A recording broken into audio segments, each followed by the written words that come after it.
ఇదేంటి అసలు వీళ్ళిద్దరికీ పడదు కదా! వీళ్ళేంటి సార్ ఇలా మాట్లాడుకుంటున్నారు అని చెప్పేసి కానిస్టేబుల్ అడుగుతారు. వాళ్ళిద్దరూ ప్రాణ స్నేహితులని ఒకప్పుడు మీరే చెప్పారు కదా! ప్రాణ స్నేహితులు భద్రశత్రువులో మారితే ఒక ఊరే తగలబడుతుంది. అదే వాళ్ళిద్దరూ ప్రేమగా కలిసిపోతే ఊరే పండగ చేసుకుంటుంది. ఆ విషయంలో నేను చేయాల్సిన పని నేను చేశాను అని చెప్పేసి ఎస్ఐ గారు అంటూ ఉంటాడు. ఇక ఈ ఒక ఇంట్లో చెంచలమ్మ సింధూర బాధపడుతూ ఉంటుంది. చంటి బయటే ఉండి "ఓ మిసాలైన, అడ్డబొట్టాయన నీతో మాట్లాడాలి" అని గట్టిగా పిలుస్తూ ఉంటాడు.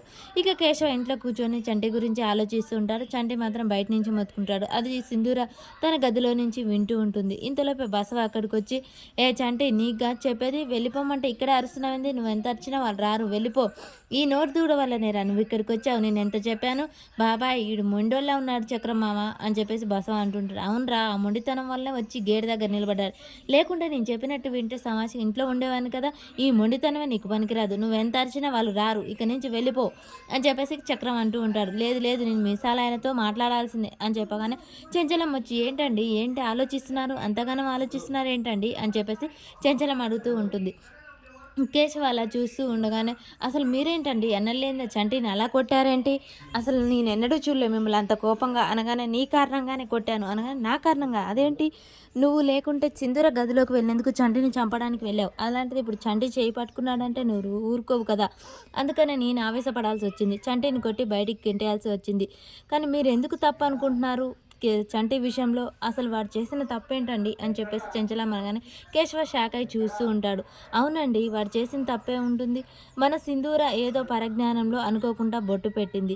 ఎవరైనా మనం ఏం చెప్తాం? ఎవరైనా అందంగా ఉన్నా, మంచిగా అలంకరించుకున్నా బాగున్నారని చెప్తాం కదా! అందులో చంటి కూడా చేసిన తప్పేం లేదు. అలాగని సింధూర చాలా ముద్దుగా ఉంటుంది. బొట్టు పెట్టుకోవడం వల్ల చాలా అందంగా ఉంది.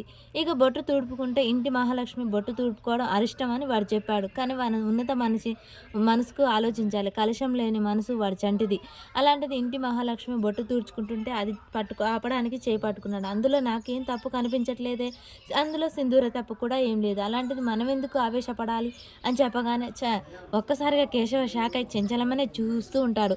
ఏంటండి? ఏంటి ఉలకరు పలకరు అలా చూస్తున్నారు? చెంచలమ్మ నేను చూస్తుంది నిన్నేనా? నాకేదో కొత్తగా వింతగా కనిపిస్తున్నావు. అదేంటండి? కొత్తగా వింతగా ఏంటి? మీరు చెప్పిందే కదా! ఏదైనా సమస్య వచ్చినప్పుడు శాంతంగా ఆలోచించాలని.